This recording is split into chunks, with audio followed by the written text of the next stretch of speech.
Pinalikas ng LGU ang mga residente sa 6 na barangay sa Negros Occidental sa gitna ng patuloy na pag-aalboroto ng Mount Canlaon.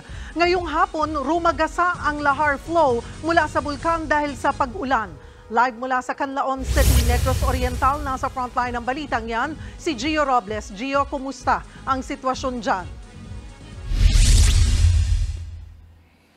Cheryl, nadadagan ang bilang ng mga inilikas ng magpatupad ng panibagong preemptive evacuations ang La Castellana LGU bilang paghahanda sakaling itaas pa ang alert level ng Canlaon Volcano at banta ng lahar na muling rumagasa ngayong araw.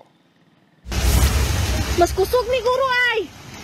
Napasigaw ang residenteng ito sa gitna ng masamang panahon sa may Canlaon City sa Negros Oriental. Kasabay kasi ng buhos ng ulan ay muling rumagasa ang lahar mula sa kabundukan.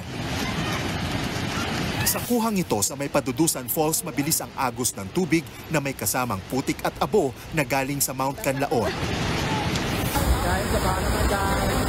Inano din maging mga sanga ng puno sa bahaging ito sa Barangay Kabakungan sa La Castellana, Negros Occidental.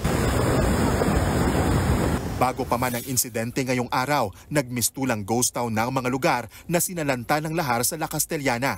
Sa barangay Biak na Bato, abandonado na ang karamihan sa mga bahay na balot ng putik at abo.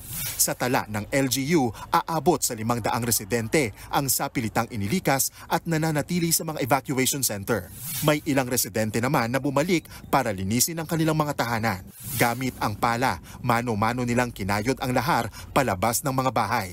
Pero nanigas at halos kumapit na ang lahar sa kanilang lugar kaya nangangamba sila na di na ito matanggal. Kaya nga, ayun ang problema namin kasi pag tumigas to mahirapan na kami.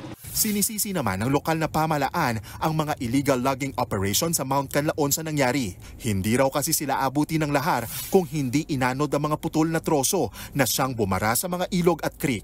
Sa datos ng PHIVOLCS, 8 barangay sa La Castellana ang pasok sa lahar hazard map. Pero hindi kabilang dyan ang Biak na Bato na balot ngayon ng abo at putik.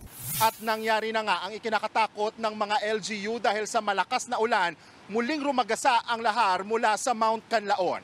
Nagpatupad ng panibagong preemptive evacuation ng LGU sa mga lugar na sakop ng 6-kilometer permanent danger zone.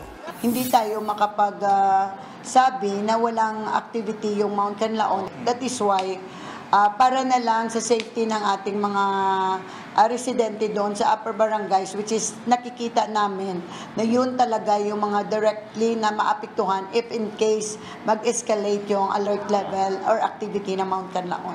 Yun nga lang, may mga residente na ayaw pa rin lumikas. Nahambal ko sa kaugalingon nga andyan naman si Lord, hindi naman kami pababayaan. Dahil din sa lahar, kaya't problema ngayon ang kakulangan ng malinis na tubig sa 3 sa 10 bayan at lungsod na nasa palibot ng Mount Canlaon. Sa La Castellana pa lang, 15,000 residente ang walang mapagkukunan ng malinis na tubig.